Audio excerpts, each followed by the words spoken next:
72살 한도윤 할아버지. 그는 평생을 가족을 위해 살았습니다. 딸과 사위와 함께 떠난 작은 섬 여행. 그가 깜빡 잠든 사이 배는 떠나버렸습니다. 지갑도 휴대폰도 모든 것이 차 안에 있었습니다. 왜 그들은 그를 두고 갔을까요? 며칠 후 간신히 서울로 돌아온 도윤. 하지만 집에서 기다리고 있던 건 따뜻한 환대가 아니었습니다. 냉랭한 시선, 무관심, 그리고 이제 따로 살아요. 라는 차가운 말. 도윤은 알고 싶었습니다. 무슨 일이 일어나고 있는지. 그날 딸 부부가 외출한 사이 거실에 놓인 노트북. 떨리는 손으로 그것을 열었습니다. 그리고 발견했죠. 재산 정리 계획, 정신병원 리스트, 강제 입원 가능 여부, 그리고 카카오톡 대화. 그 집 팔면 5억은 되잖아. 평생을 바쳐 키운 딸이 자신을 정신병원에 가두려 하고 있었습니다. 재산을 빼앗기 위해. 가족이라는 이름으로 포장된 배신. 72년 만에 그는 깨달았습니다. 이제 더 이상 당하고만 있을 수 없다는 것을. 그는 어떻게 이 위기에서 벗어날 수 있을까요? 그리고 그가 내릴 선택은 무엇일까요? 그 충격적인 이야기 지금 바로 시작합니다. 한도윤은 여객선 난간에 기대어 멀어지는 육지를 바라봤습니다. 회색빛 하늘 아래로 펼쳐진 바다는 잔잔했지만 어딘지 모르게 무거운 기운이 감돌았어요. 72년을 살면서 바다를 보러 온 것이 손에 꼽을 정도였던 그에게 섬 여행은 낯설고도 조심스러운 일이었죠. 아버지, 여기 앉으세요. 서 계시면 피곤하시잖아요. 딸 서진이 갑판 의자를 가리키며 말했습니다. 그녀의 목소리는 여느 때처럼 부드러웠어요. 도윤은 고개를 끄덕이며 천천히 자리에 앉았습니다. 무릎이 예전 같지 않았죠. 계단을 오르내릴 때마다 통증이 왔고 아침마다 관절이 뻣뻣했어요. 하지만 그는 내색하지 않았습니다. 딸 앞에서 약한 모습을 보이고 싶지 않았거든요. 바다 구경 제대로 하실 수 있겠어요. 날씨가 좀 흐리긴 한데 섬은 정말 조용하고 좋대요. 사위 우석이 옆에 서서 스마트폰을 만지작거리며 말했어요. 그의 시선은 화면에 고정되어 있었습니다. 도윤은 사위의 얼굴을 잠깐 바라보다가 다시 바다로 고개를 돌렸죠. 우석은 늘 그랬어요.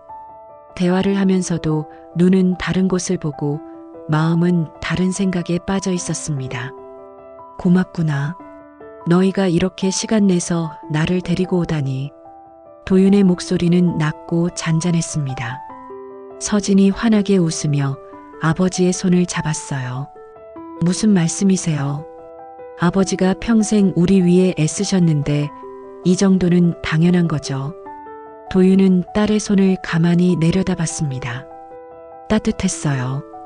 예전에는 이 작은 손을 잡고 놀이터에 데려가곤 했죠.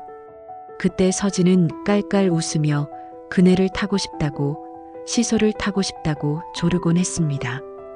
그 기억이 어제 일처럼 선명한데 어느새 그 아이가 40이 넘은 어른이 되어 있었어요.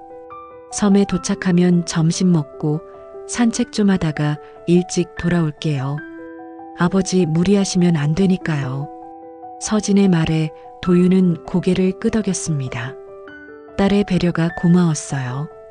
요즘 들어 체력이 부쩍 떨어진 것을 스스로도 느끼고 있었거든요. 여객선은 천천히 섬으로 향했습니다.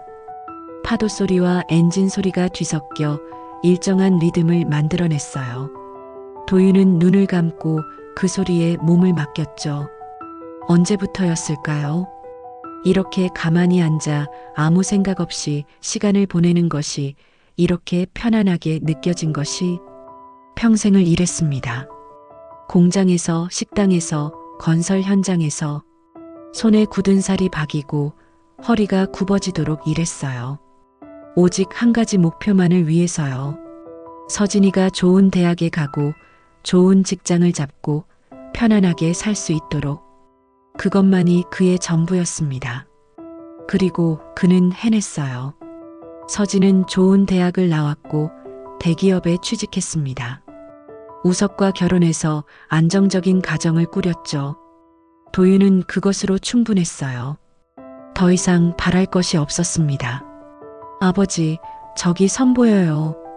서진의 목소리에 도윤은 눈을 떴습니다. 저 멀리 작은 섬이 보였어요. 나무가 빽빽한 산과 하얀 건물 몇 채가 해안선을 따라 늘어서 있었습니다. 생각보다 작은 섬이었어요. 사람이 많이 살아요? 도윤이 물었습니다. 우석이 고개를 저었죠. 아니요, 주민은 얼마 안 되고요. 원래 관광객이 많이 오는 곳인데 요즘은 좀 한산하대요. 그래서 오히려 좋죠. 조용하니까. 그렇구나. 도윤은 다시 섬을 바라봤습니다. 조용한 섬? 그것도 나쁘지 않겠다는 생각이 들었어요. 여객선이 작은 부두에 닿았습니다. 승객은 많지 않았어요. 도윤과 서진 부부를 포함해 대여섯 명 정도가 내렸죠. 부두는 생각보다 낡았고 페인트가 벗겨진 난간이 세월의 흔적을 드러내고 있었습니다. 여기서 차로 한 10분 정도 가면 식당이 있대요. 우석이 스마트폰을 보며 말했어요. 하늘은 점점 더 어두워지고 있었습니다. 구름이 두껍게 깔려 있었죠. 바람도 조금씩 거세지는 것 같았어요. 날씨가 안 좋아지려나 보네. 도윤이 하늘을 올려다보며 중얼거렸습니다. 서진이 웃으며 아버지의 팔을 잡았어요. 괜찮아요. 일기예보에는 비 소식 없었어요. 조금 흐린 것뿐이에요. 세 사람은 부두를 벗어나 작은 마을로 향했습니다. 차는 우석이 미리 예약해둔 렌터카였어요. 낡은 소형차였지만 섬을 둘러보기에는 충분해 보였습니다. 차는 좁은 해안도로를 따라 달렸어요. 창밖으로 바다가 보였죠. 파도가 조금씩 거칠어지고 있었습니다. 도윤은 창에 이마를 기댄 채 풍경을 바라봤어요. 섬은 정말 작았습니다. 차로 10분이면 한 바퀴 돌 수 있을 것 같았죠. 여기에요. 우석이 차를 세웠습니다. 해안가에 자리한 작은 식당이었어요. 섬마을 횟집이라는 간판이 바람에 삐걱거리며 흔들리고 있었습니다. 식당 안은 텅 비어 있었어요. 주인으로 보이는 중년 여성이 카운터에서 텔레비전을 보고 있었죠. 세 사람이 들어서자 그녀가 반갑게 웃으며 일어났습니다. 어서 오세요. 앉으세요. 그들은 창가 자리에 앉았어요. 도윤은 메뉴판을 보다가 서진에게 넘겨주었습니다. 요즘 작은 글씨를 읽는 것이 힘들었거든요. 아버지는 회 드실 수 있으세요? 응, 괜찮아. 그럼 모둠회 하나랑 매운탕 시켜요. 서진이 주문을 하는 동안 도윤은 창밖을 바라봤습니다. 하늘이 점점 어두워지고 있었어요. 멀리서 번개가 번쩍였죠. 그리고 몇 초 후 낮게 천둥 소리가 들렸습니다. 비 오려나 보네. 도윤이 말했습니다. 우석이 창밖을 보더니 미간을 찌푸렸어요. 일기예보가 틀렸나 보네요. 에이, 좀 이따 그치겠죠. 음식이 나왔습니다. 신선한 회와 뜨끈한 매운탕이었어요. 도윤은 천천히 식사를 했습니다. 입맛은 별로 없었지만 딸이 권하는 것을 마다할 수 없었죠. 아버지, 많이 드세요. 여기 회가 정말 맛있다고 유명해요. 서진이 회를 집어 아버지 앞 접시에 올려주었습니다. 도윤은 고개를 끄덕이며 한 점을 입에 넣었어요. 고소하고 달콤한 맛이 입안에 퍼졌습니다. 식사를 마칠 무렵 창밖으로 빗방울이 떨어지기 시작했어요. 처음에는 몇 방울에 불과했지만 금세 굵은 빗줄기로 변했습니다. 천둥 소리가 더 가까워졌고 번개가 연이어 하늘을 갈랐죠. 와, 진짜 많이 오네. 우석이 창밖을 보며 혀를 찼습니다. 도윤도 걱정스러운 표정으로 비를 바라봤어요. 이렇게 오면 배가 끊기는 거 아니야? 글쎄요. 한두 시간 있으면 그치지 않을까요? 하지만 비는 그칠 기미가 보이지 않았습니다. 오히려 점점 더 강해지고 있었어요. 바람도 거세져서 간판이 요란하게 흔들렸죠. 식당 주인이 걱정스러운 얼굴로 다가왔습니다. 이 비 좀 보세요. 오늘 배 끊길지도 몰라요. 마지막 배가 5시인데 그것도 날씨 보고 결정한대요. 서진의 얼굴이 굳었어요. 5시요? 지금 몇 시인데요? 3시 반이요. 그럼 서둘러야겠네요. 우석이 자리에서 일어났습니다.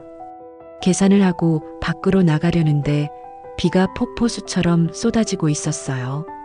우산을 써도 소용없을 정도였습니다. 일단 차까지 뛰어가요. 우석이 먼저 뛰어나갔고 서진이 아버지의 팔을 잡았어요. 아버지, 천천히 가세요. 제가 우산 받쳐드릴게요. 하지만 우산은 별 도움이 되지 않았습니다. 불과 몇 걸음 만에 옷이 흠뻑 젖어버렸어요. 도윤은 차에 올라타며 헐떡였죠. 찬물에 젖은 옷이 살에 달라붙어 불쾌했습니다. 휴, 이게 무슨 비람. 우석이 시동을 걸며 투덜거렸어요. 앞 유리를 세차게 두드리는 빗소리에 말소리가 거의 들리지 않았습니다. 빨리 부두로 가요. 배 놓치면 큰일이에요. 차는 빗길을 달렸어요. 와이퍼가 미친 듯이 움직였지만 시야는 여전히 흐렸습니다. 도윤은 손잡이를 꽉 잡고 앞을 바라봤죠. 불안했어요. 부두에 도착했을 때는 4시가 조금 넘은 시각이었습니다. 배는 아직 출항하지 않았어요. 하지만 선원들이 분주하게 움직이며 무언가를 점검하고 있었죠. 우석이 차에서 내려 선원에게 다가갔습니다. 잠시 대화를 나누더니 돌아왔어요. 그의 표정이 좋지 않았습니다.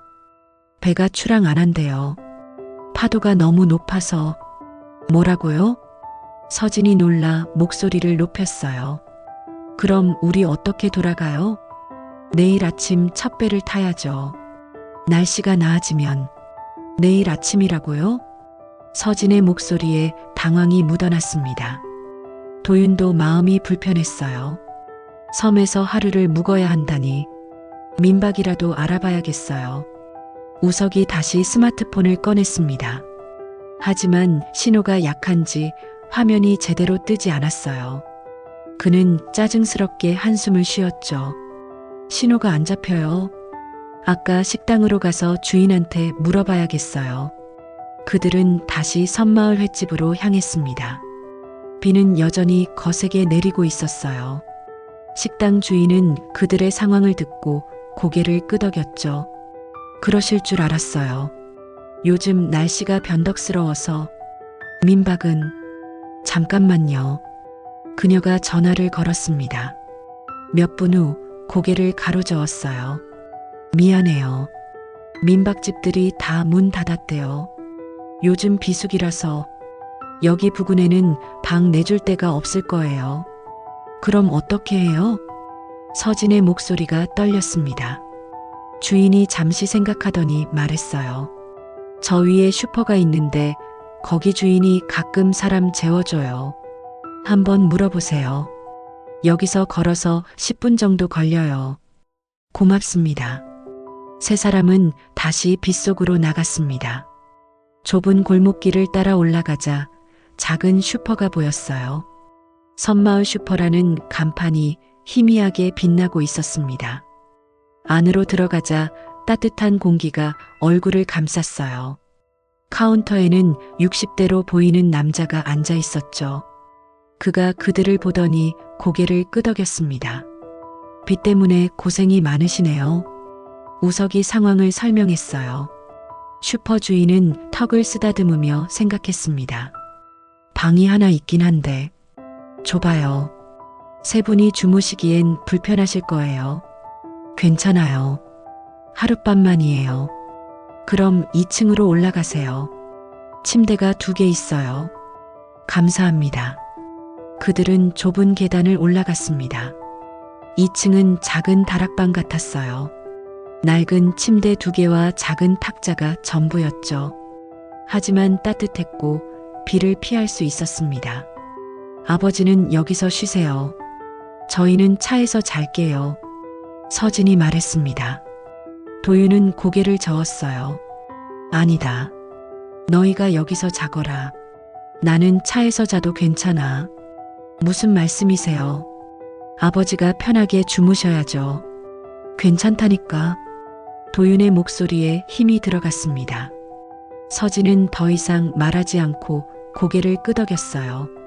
그럼 아버지, 일단 옷 좀 갈아입으세요. 감기 걸리시겠어요. 하지만 갈아입을 옷이 없었습니다.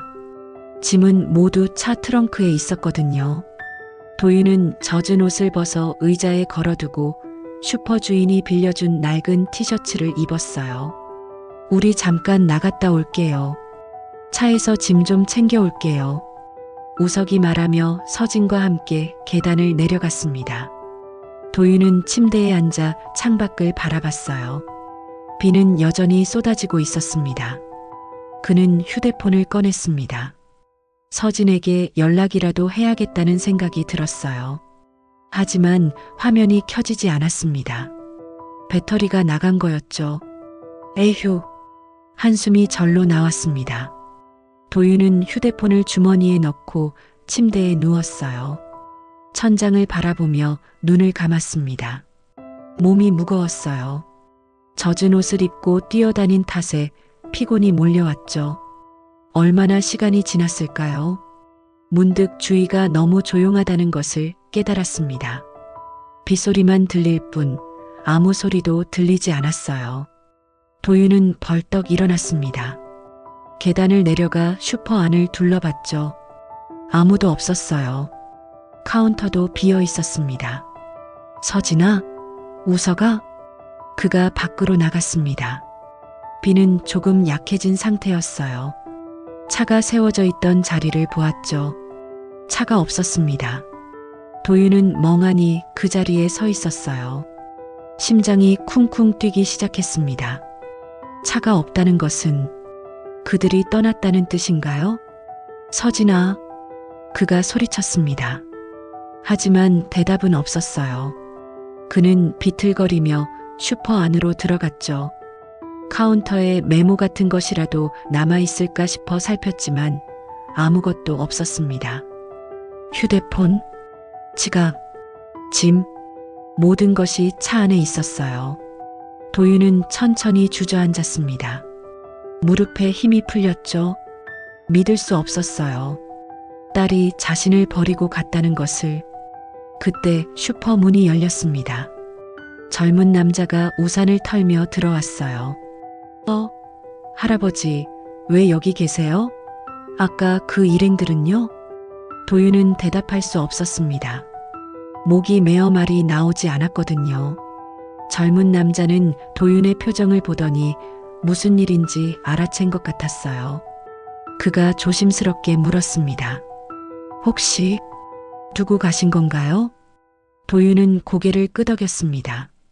그제야 눈물이 핑 돌았어요. 휴대폰도, 지갑도 다 차에. 그의 목소리는 떨렸습니다. 젊은 남자가 황급히 다가와 도윤을 부축했죠. 일단 앉으세요. 제가 도와드릴게요. 도윤은 의자에 앉았습니다. 손이 떨렸어요. 72년을 살면서 이렇게 무력하고 외롭다고 느낀 적이 없었습니다. 비는 계속 내렸습니다. 그리고 도윤은 그 작은 섬에 홀로 남겨져 있었어요. 섬에서의 사흘은 길었습니다. 윤우진이라는 청년은 슈퍼 주인의 아들이었어요.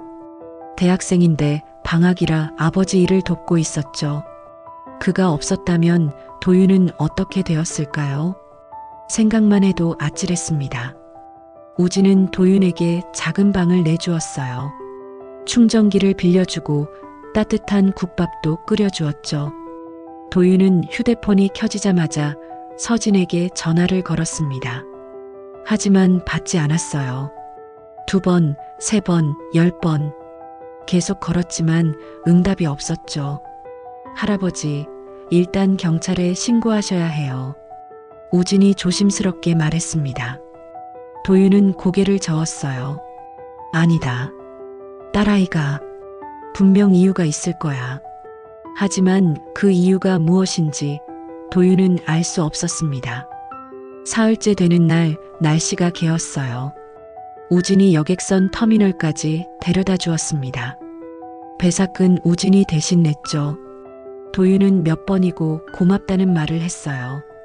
할아버지, 서울 가시면 꼭 경찰서 가세요. 이건 명백한 유기예요. 알았다. 정말 고맙구나. 도윤은 우진의 손을 꽉 잡았습니다. 22살 청년의 손은 따뜻했어요. 그 온기가 도윤의 얼어붙은 마음을 조금이나마 녹여주는 것 같았죠. 서울로 가는 배 안에서 도윤은 계속 생각했습니다. 왜일까? 왜 서진이는 자신을 두고 갔을까? 혹시 급한 일이 생긴 걸까요? 아니면 자신이 화장실에 간 사이 배가 출발해서 어쩔 수 없었던 걸까요? 하지만 그렇다면 왜 전화를 받지 않는 거죠? 도윤의 머릿속은 복잡했습니다. 이해하려고 애썼어요. 딸을 믿고 싶었죠. 하지만 가슴 한구석에서는 차갑고 어두운 감정이 자라나고 있었습니다. 지하철을 타고 버스를 갈아타고 도윤은 집으로 향했어요. 익숙한 동네가 보였습니다. 골목길을 걷는 내내 가슴이 두근거렸죠. 불안했어요. 집 앞에 도착했을 때 현관문은 잠겨 있었습니다.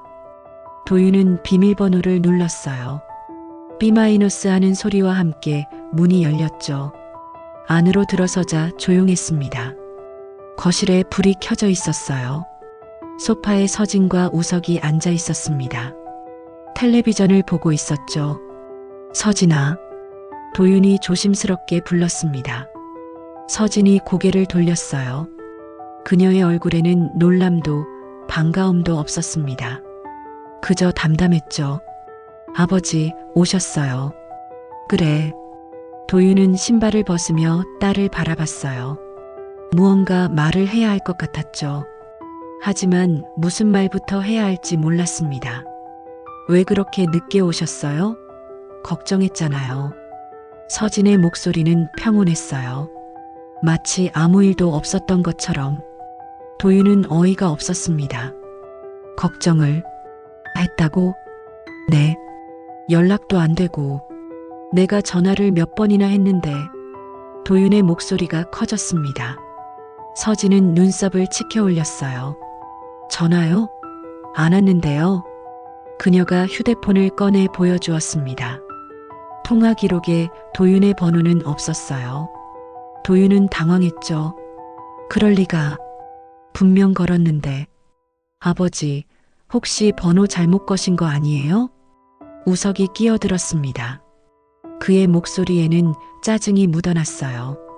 우리도 걱정 많이 했어요. 갑자기 사라지셔서 섬 구석구석 찾아다녔다고요. 찾아다녔다고? 당연하죠. 1시간 넘게 찾았어요. 근데 안 계시더라고요. 배 시간도 다 되고 해서 어쩔 수 없이 먼저 왔죠. 도윤은 입을 다물었습니다. 그들의 말이 사실일까요? 정말 자신을 찾았을까요? 하지만 우진에게 들은 이야기와는 달랐어요. 차는 출항 시각 훨씬 전에 이미 떠났다고 했거든요. 아버지, 왜 연락 안 하신 거예요? 휴대폰 있으시잖아요. 배터리가 나가서. 에휴. 서진이 한숨을 쉬었습니다. 그 한숨 속에 담긴 것은 걱정이 아니었어요. 불편함이었죠. 귀찮음이었습니다. 도윤은 자신의 방으로 들어갔어요. 작은 방이었습니다. 원래는 서진의 방이었죠. 서진이 결혼하고 나간 뒤 도윤이 쓰고 있었어요. 침대에 앉아 한참을 멍하니 있었습니다. 무언가 잘못되어 가고 있다는 느낌이 들었어요. 하지만 정확히 무엇인지 알 수 없었죠. 며칠이 지났습니다. 집안 분위기는 이상했어요. 서진과 우석은 도윤을 대하는 태도가 달라졌습니다. 예전처럼 다정하지 않았죠. 오히려 차갑고 무관심했어요. 어느 날 저녁 세 사람이 식탁에 앉았습니다. 우석이 먼저 말을 꺼냈어요. 아버지, 저희가 드릴 말씀이 있어요. 응? 이제 아버지도 독립적으로 사실 때가 된 것 같아요. 도윤은 포크를 든 손을 멈췄습니다. 독립이라니, 그게 무슨 뜻이죠? 무슨 소리냐? 요즘 어르신들 혼자 사시는 분들 많잖아요. 아버지도 아직 건강하시고 스스로 생활하시는 게 좋을 것 같아서요. 서진이 거들었습니다. 맞아요, 아버지. 저희도 이제 생활이 있고 아버지 계속 모시고 사는 게 서로한테 부담이 될 수 있잖아요. 부담이라. 도윤의 목소리가 낮아졌어요. 가슴이 무너지는 것 같았습니다. 좋은 고시원 알아봤어요. 깨끗하고 역에서 가깝고 거기서 편하게 지내세요. 고시원? 네. 요즘 어르신들도 많이 사세요. 방도 따로 있고 공용 공간도 있고. 도윤은 두 사람을 번갈아 바라봤습니다. 이게 꿈인가 싶었어요. 딸이, 자신이 평생을 바쳐 키운 딸이 자신을 내쫓으려 하고 있었습니다. 서진아, 나는 아버지, 이게 아버지한테도 좋은 거예요. 독립적으로 사시면서 자유롭게 지내시는 게 훨씬 나아요. 나는 자유 같은 거 필요 없어. 그냥 너희랑 같이. 아버지. 서진의 목소리가 날카로워졌어요. 저희 입장도 좀 생각해 주세요. 저희도 계획이 있고 앞으로 준비할 게 많아요. 아버지 계속 모시고 살면 솔직히 힘들어요. 그 말이 도윤의 가슴을 찔렀습니다. 힘들다. 자신이 짐이라는 거였죠. 알았다. 도윤은 일어났어요. 더 이상 말하고 싶지 않았습니다. 그날 밤 도윤은 잠을 이루지 못했어요. 천장을 바라보며 생각했습니다. 언제부터였을까요? 언제부터 자신이 짐이 되었을까요? 평생을 일했어요.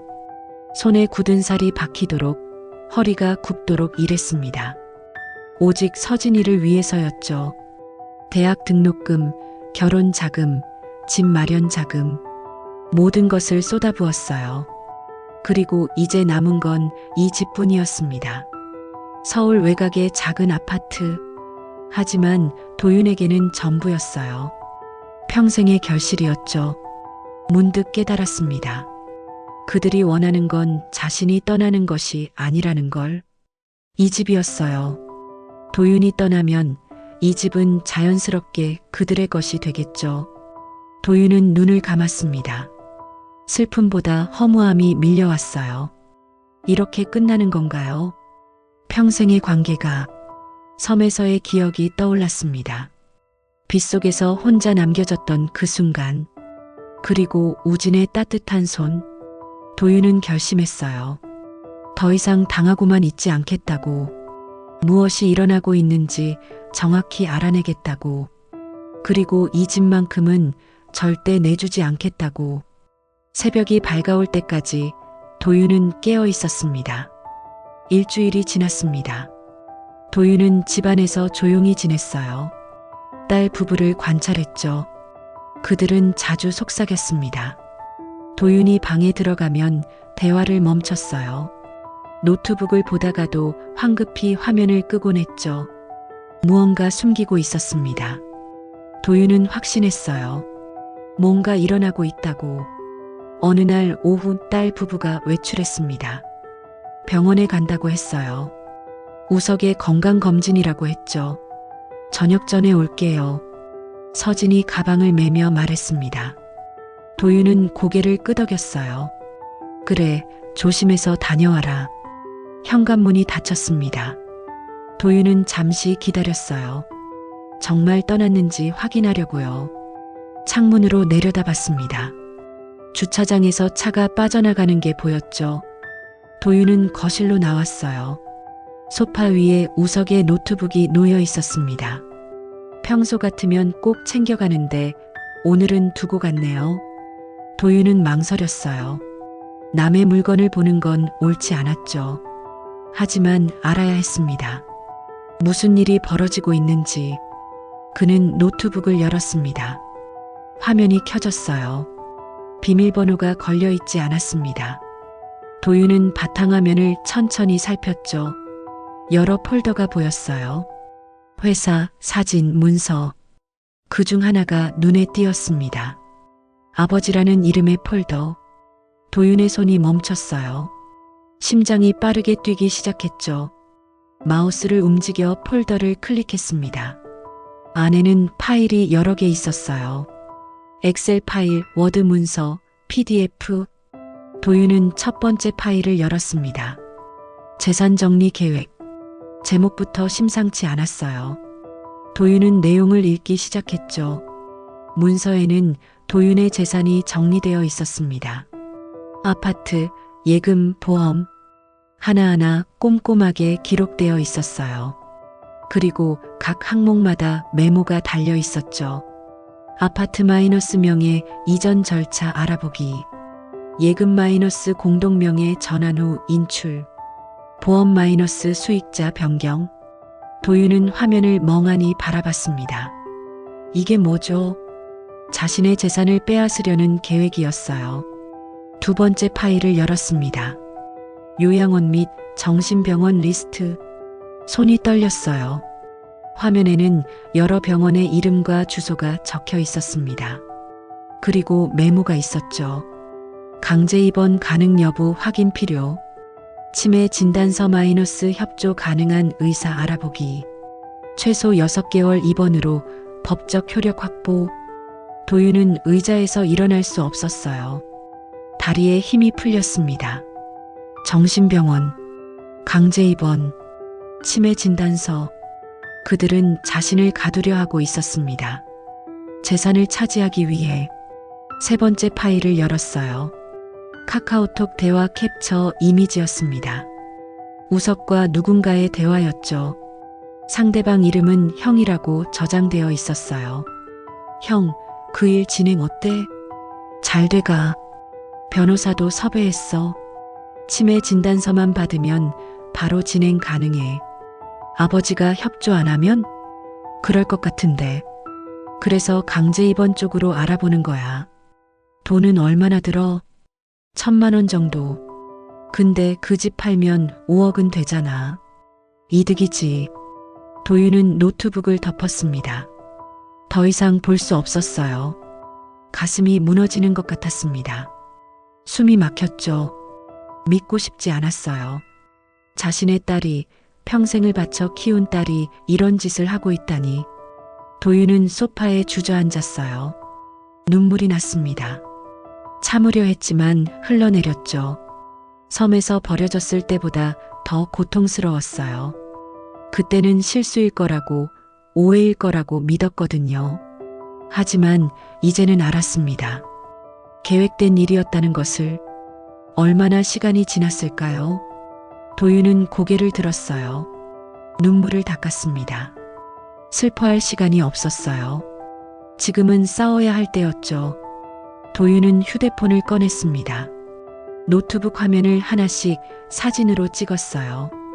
증거를 남겨야 했거든요. 카카오톡 대화, 재산 정리 계획, 병원 리스트 모두 찍었습니다. 손이 떨렸지만 정확하게 찍었어요. 다 찍고 나자 현관문 소리가 들렸습니다. 도윤은 황급히 노트북을 제자리에 놓았어요. 그리고 자신의 방으로 들어갔죠. 아버지 계세요? 서진의 목소리였습니다. 도윤은 침대에 누워 눈을 감았어요. 자는 척했죠. 방문이 열렸습니다. 주무시네. 서진이 작게 중얼거렸어요. 그리고 문을 닫았죠. 도윤은 눈을 떴습니다. 천장을 바라봤어요. 이제 어떻게 해야 할까요? 경찰에 신고해야 할까요? 아니면 변호사를 찾아가야 할까요? 하지만 그 전에 확실히 해야 할 게 있었습니다. 재산을 지키는 것. 그들이 함부로 손댈 수 없게 만드는 거였어요. 도윤은 일어나 책상 앞에 앉았습니다. 메모지를 꺼냈죠. 해야 할 일들을 적기 시작했어요. 1. 은행 마이너스 공동명의 확인, 단독 명의로 전환. 2. 등기부등본 확인 마이너스 아파트 명의 이상 없는지. 3. 보험 수익자 확인. 4. 변호사 상담. 적으면서 도윤은 깨달았습니다. 자신이 이렇게 싸울 줄은 몰랐어요. 평생 순응하며 살았거든요. 하지만 이제는 달랐습니다. 더 이상 당하지 않겠어요. 딸이든 누구든. 그날 밤 저녁 식사 자리는 조용했습니다. 서진과 우석은 평소처럼 얘기를 나눴어요. 카페 창업에 대해서였죠. 다음 주에 부동산 보러 가요. 역 근처에 괜찮은 자리가 나왔대요. 보증금이 얼마래? 5천에 월세 300. 좀 비싸긴 한데 위치가 좋아서. 돈은 괜찮아? 응. 대출 받으면 되지. 그들은 도윤을 쳐다보지도 않았어요. 마치 투명 인간처럼 취급했죠. 도윤은 밥을 먹으며 그들을 관찰했습니다. 평온한 얼굴이었어요. 아무렇지 않았죠. 자신을 정신병원에 가두려는 사람들의 얼굴이라고는 믿기지 않았습니다. 아버지, 내일 병원 같이 가실래요? 서진이 갑자기 물었어요. 도윤은 멈칫했습니다. 무슨 병원? 건강검진이요. 아버지 나이에는 정기검진 받으셔야죠. 괜찮다. 나는 안 가도 돼. 에이, 그러지 마시고. 제가 예약해 둘게요. 서진이 웃으며 말했습니다. 하지만 그 웃음이 도윤에게는 차갑게 느껴졌어요. 이게 시작이구나. 치매 진단을 받게 하려는 거구나. 도윤은 고개를 저었습니다. 정말 괜찮다. 나는 건강해. 아버지, 혹시 모르잖아요. 요즘 기억력도 안 좋으시고. 내 기억력은 멀쩡해. 도윤의 목소리가 커졌어요. 서진이 놀란 표정을 지었죠. 아버지, 왜 그러세요? 나는 병원 안 가. 그만 좀 해라. 도윤은 자리에서 일어났습니다. 방으로 들어가 문을 닫았어요. 뒤에서 우석의 목소리가 들렸죠. 맞죠? 점점 이상해지시는 것 같아요. 그러게요. 걱정이에요. 그들의 목소리는 차가웠습니다.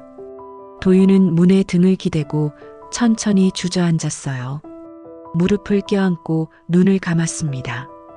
싸움은 이제 시작이었어요. 그리고 도윤은 혼자였습니다. 하지만 포기할 수 없었죠. 이건 생존의 문제였으니까. 다음 날 아침 도윤은 일찍 집을 나섰습니다. 아버지, 어디 가세요?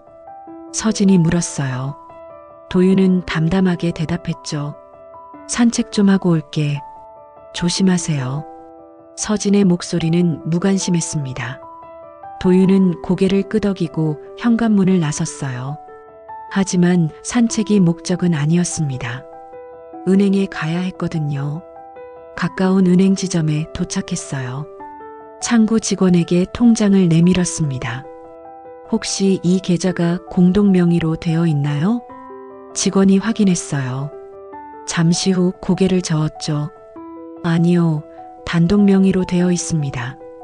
도윤은 안도의 한숨을 쉬었어요. 다행이었습니다.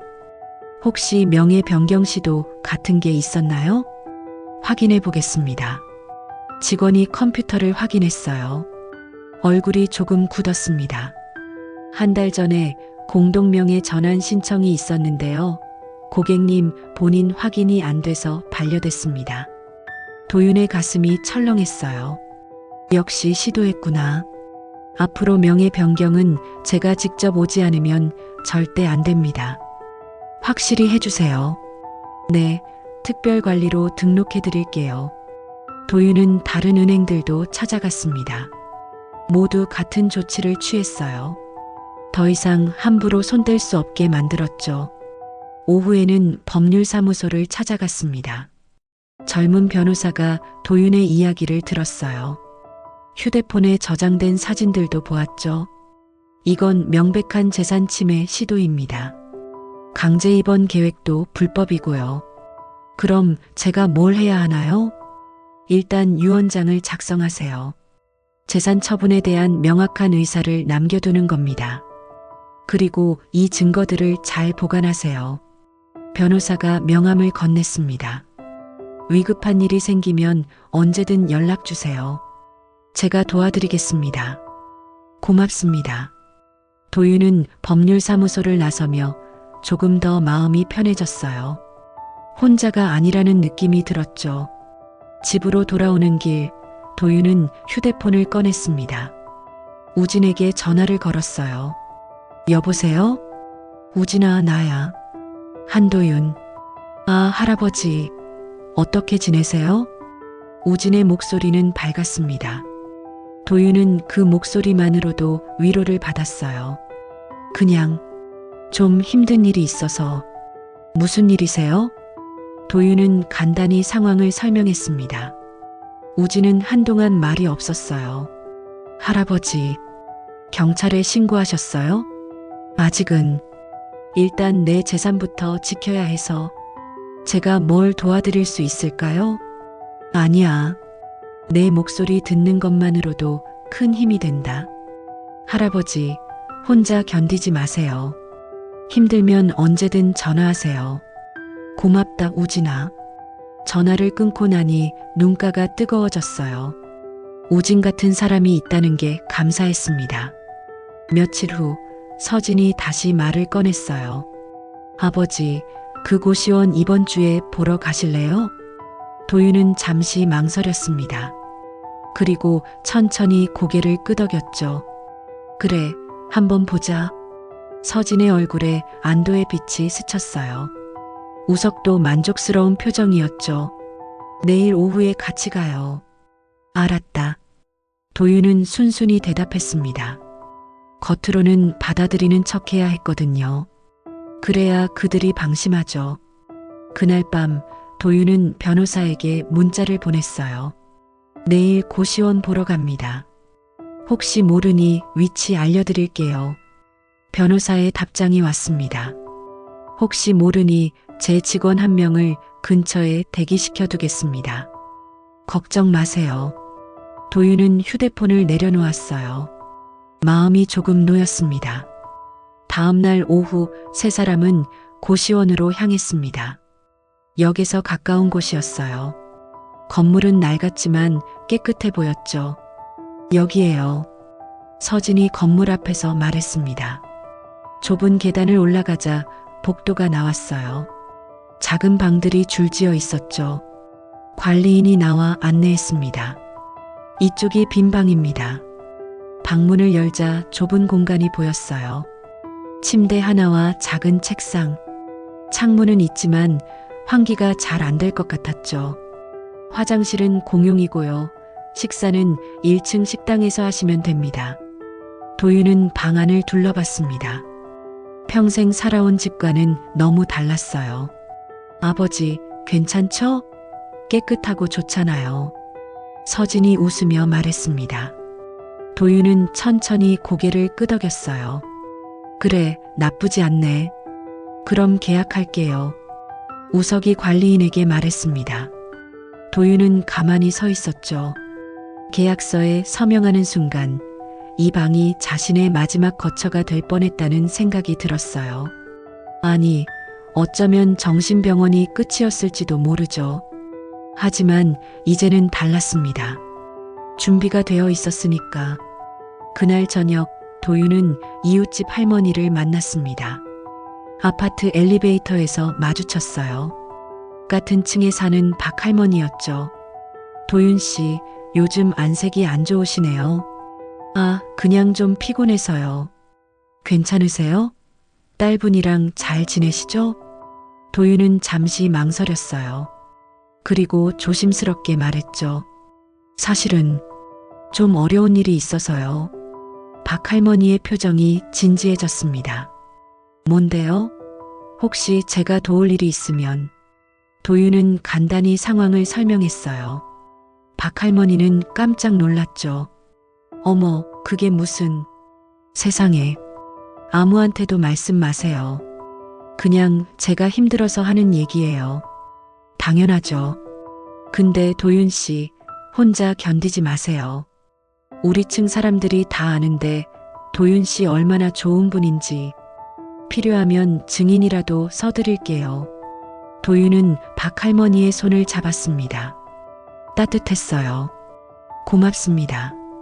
이 나이에 가족한테 이런 일 당하시다니 정말 안타까워요. 힘내세요. 집에 돌아와 도윤은 창밖을 바라봤습니다. 어둠이 내리고 있었어요. 하지만 그의 마음속에는 작은 불빛이 켜지고 있었죠. 우진 변호사, 박 할머니, 자신을 지지해주는 사람들이 있었습니다. 혼자가 아니었어요. 다음 날 아침 도윤은 결심했습니다.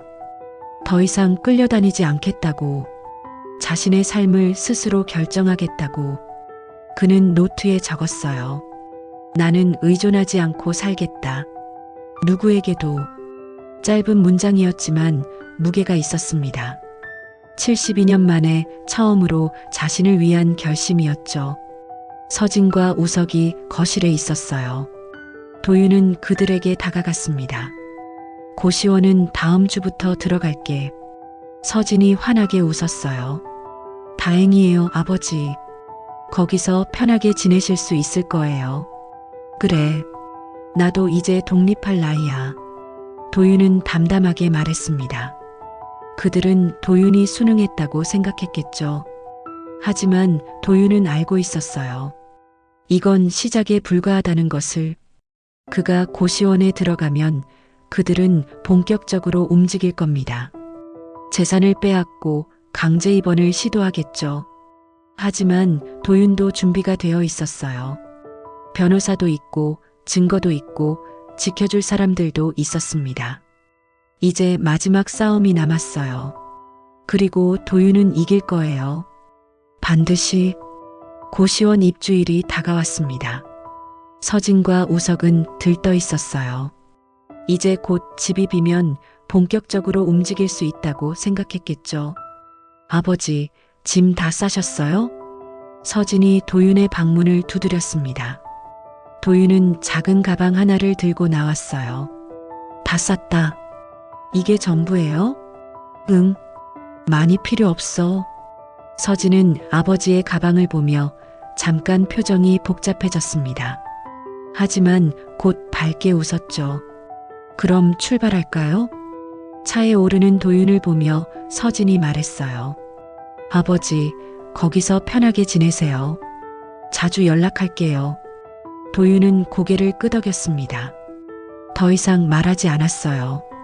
고시원에 도착했어요. 서진은 방까지 따라 들어왔습니다. 필요한 거 있으면 언제든 말씀하세요. 그래. 그럼 저 이만 갈게요. 조심히 계세요. 서진이 나가고 문이 닫혔어요. 도윤은 작은 방 안에 홀로 남았습니다. 창밖을 바라봤어요. 좁은 골목길이 보였죠. 도윤은 휴대폰을 꺼냈습니다. 변호사에게 문자를 보냈어요. 입주했습니다. 이제 시작이겠죠. 답장이 바로 왔습니다. 준비 완료했습니다. 걱정 마세요. 일주일이 지났습니다. 서진에게서 전화가 왔어요. 아버지, 잘 지내세요? 그래. 저희가 오늘 저녁에 갈게요. 아버지 건강검진 예약했거든요. 도윤의 손이 잠깐 떨렸어요. 드디어 시작이구나. 알았다. 저녁 6시에 갈게요. 전화를 끊고 도윤은 변호사에게 다시 연락했습니다. 그리고 준비했어요. 6시 서진과 우석이 고시원에 나타났습니다. 아버지, 가요. 어디로? 병원이요. 검진 받으러요. 나는 안 가겠다.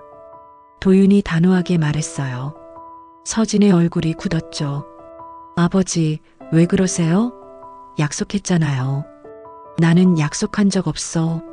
아버지. 우석이 앞으로 나섰습니다. 그의 표정이 차가워졌어요.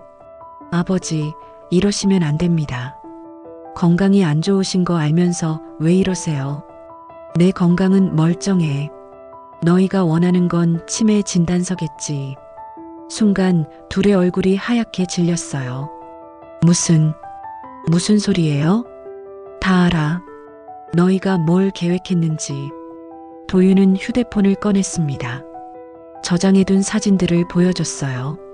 노트북 화면 캡처, 재산 정리 계획, 정신병원 리스트, 카카오톡 대화. 서진과 우석은 말을 잃었습니다. 이게 어떻게 내가 바보인 줄 알았어? 도윤의 목소리는 낮았지만 단단했어요. 평생을 너희 위해 살았어. 내가 가진 것 다 줬지. 그런데 너희는 날 정신병원에 가두려고 했어. 재산을 빼앗으려고. 아버지, 오해예요. 저희는 오해가 아니야. 증거가 다 있어. 서진이 무릎을 꿇었습니다. 아버지, 죄송해요. 제가 잘못했어요. 용서해 주세요. 하지만 도윤은 고개를 저었어요. 용서는 없어. 이제 너희와는 남이야. 우석이 나섰어요. 목소리에 위협이 섞였죠. 그래도 아버지 재산은 법적으로. 내가 이미 유언장 다 작성했어. 변호사도 있고. 그 순간 복도에서 발소리가 들렸습니다. 정장을 입은 남자 2명이 나타났어요. 한도윤님 괜찮으십니까? 변호사가 보낸 사설 경호원이었습니다. 도윤은 고개를 끄덕였죠. 괜찮아요. 경호원들이 서진과 우석을 막아섰어요. 더 이상 어르신을 괴롭히시면 안 됩니다. 경찰에 신고하겠습니다. 우석의 얼굴이 일그러졌어요. 하지만 더 이상 아무것도 할 수 없었죠. 가라. 도윤이 차갑게 말했습니다. 다신 내 앞에 나타나지 마.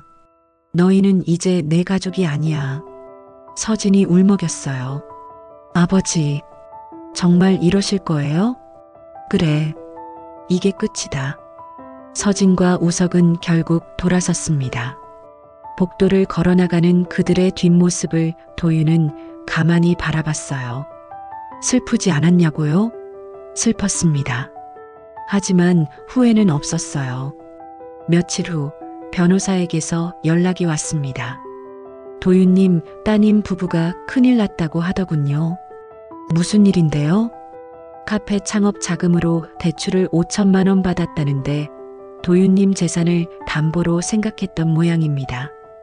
그게 막히니까 대출금을 갚을 방법이 없대요. 그렇군요. 도윤의 목소리는 담담했습니다. 아파트도 계약금 날렸다고 하더군요. 중도금 못 내서 계약 파기됐다고. 제 알 바 아니에요. 맞는 말씀입니다. 그날 저녁부터 전화가 오기 시작했어요. 처음에는 서진이었습니다. 아버지, 제발 전화 좀 받아주세요. 저희 정말 큰일 났어요. 문자였어요. 도윤은 읽고 삭제했습니다. 다음 날도 왔죠. 아버지, 대출금 때문에 집 날아갈 것 같아요. 제발 도와주세요. 잘못했어요. 도윤은 답하지 않았어요. 우석에게서도 왔습니다. 아버님, 제가 잘못했습니다. 한 번만 용서해 주세요. 제발이요. 음성 메시지도 남겼어요. 우는 소리가 들렸죠. 아버님, 저희 집 담보로 잡혔어요. 2달 안에 돈 못 갚으면 경매 넘어가요. 제발 전화 좀 받아주세요. 도윤은 메시지를 듣고 조용히 삭제했습니다. 일주일 동안 하루에도 몇 번씩 연락이 왔어요. 전화, 문자, 카카오톡. 아버지, 잘못했어요. 용서해 주세요. 한 번만 도와주세요. 제발요, 아버지. 도윤은 모두 무시했습니다. 답장도 전화도 받지 않았어요. 어느 날 서진이 고시원 앞에 나타났습니다. 아버지, 복도에서 울부짖는 소리가 들렸어요. 하지만 도윤은 문을 열지 않았죠. 아버지, 제발이요. 저희 정말 죽을 것 같아요. 한 번만 도와주세요. 경호원이 서진을 말렸어요. 그만 가세요. 어르신이 원하지 않으십니다. 서진의 울음소리가 점점 멀어졌습니다. 도윤은 창가에 앉아 그 소리를 들었어요. 가슴이 아팠을까요? 아팠습니다. 하지만 문은 열지 않았어요. 그들이 자신을 섬에 버렸을 때, 정신병원에 가두려 했을 때, 그들은 이런 마음이었을까요? 아니었겠죠. 도윤은 창밖을 바라봤습니다. 하늘은 맑았어요. 며칠 후 박할머니와 카페에 앉아 있었습니다. 따님이 계속 연락한다면서요? 네. 근데 받지 않아요. 마음이 편하세요? 도윤은 잠시 생각했어요. 그리고 천천히 고개를 끄덕였죠. 네. 편해요. 잘하셨어요. 가족이라고 해서 다 용서할 필요는 없어요. 박할머니가 도윤의 손을 잡았습니다. 이제 도윤 씨는 도윤 씨를 위해 사세요. 그 말이 가슴에 와닿았어요. 맞습니다. 이제는 자신을 위해 살 차례였죠. 우진에게서도 전화가 왔어요. 할아버지, 잘 해결되셨다니 다행이에요. 내 덕분이야. 내가 그때 도와주지 않았으면 당연한 거 했을 뿐이에요. 할아버지, 서울 가면 제가 한번 찾아뵐게요. 그래, 언제든 오너라. 밥 사줄게. 제가 살게요. 할아버지는 이제 돈 아끼셔야죠. 통화를 끝내고 도윤은 미소 지었어요. 오랜만에 진짜 웃는 것 같았죠. 그날 밤 서진에게서 마지막 문자가 왔습니다. 아버지, 이제 연락 안 할게요. 아버지 마음 이해해요. 저희가 잘못했어요. 평생 후회하며 살게요. 건강하세요. 도윤은 문자를 읽고 휴대폰을 내려놓았어요. 미안하다는 말은 없었습니다. 필요하지도 않았죠. 그는 창밖을 바라봤어요. 달이 밝았습니다. 한 달이 지났습니다. 도윤은 고시원을 나와 서울 외곽 한적한 동네에 작은 집을 얻었어요. 자그마한 마당이 딸린 단층 주택이었죠. 마당에는 멋진 나무도 심어져 있었습니다. 크지는 않았지만 햇빛이 잘 들었어요. 마당에 앉아 있으면 바람이 기분 좋게 불었죠. 도윤은 마당에 화분을 몇 개 놓았습니다. 고추도 심고 상추도 심었어요. 아침마다 물을 주며 식물들을 바라보는 시간이 좋았죠. 오후에는 근처 도서관에 가서 책을 읽었어요. 저녁에는 작은 부엌에서 요리를 했습니다. 72년 만에 처음으로 자신을 위한 시간이었습니다. 어느 날 오후 도윤은 작은 카페에 앉아 있었어요. 창밖으로 사람들이 지나갔죠. 젊은 부부가 손을 잡고 걸어갔습니다. 아이를 아는 엄마가 웃고 있었어요. 할아버지가 손자의 손을 잡고 횡단보도를 건넜죠. 평범한 풍경이었습니다. 예전 같았으면 부러웠을지도 몰라요. 자신에게는 없는 것들이니까. 하지만 지금은 달랐어요. 부럽지 않았습니다. 도윤에게는 자유가 있었거든요. 속박도 두려움도 없었죠. 누구에게도 의존하지 않고 누구도 원망하지 않았어요. 그저 자신의 삶을 살 뿐이었습니다. 커피를 한 모금 마시며 도윤은 창밖을 바라봤어요. 해가 지고 있었죠. 이제 나를 위해 산다. 작게 중얼거렸습니다. 그 말이 가슴속에 따뜻하게 퍼졌어요. 저녁이 되어 집으로 돌아왔습니다. 작은 방에 불을 켰어요. 따뜻한 빛이 공간을 채웠죠. 도윤은 창가에 서서 밤하늘을 바라봤습니다. 별이 보였어요. 섬에서 보았던 그 별들처럼. 그때는 무서웠죠. 홀로 남겨진 게. 하지만 이제는 알았습니다. 혼자라는 것이 외로움만은 아니라는 걸. 때로는 자유였고 평온이었고 새로운 시작이었어요. 도윤은 침대에 누웠습니다. 편안했어요. 내일은 뭘 할까요? 공원 산책을 갈까? 도서관에 갈까? 아니면 우진에게 전화를 걸까? 무엇을 하든 좋았습니다. 그건 자신의 선택이었으니까. 눈을 감았어요. 어둠 속에서도 마음은 밝았습니다. 72년을 살아왔지만 진짜 삶은 이제 시작인 것 같았어요. 도윤은 깊은 잠에 빠져들었습니다. 평온하게, 자유롭게, 그리고 홀로 하지만 외롭지 않게.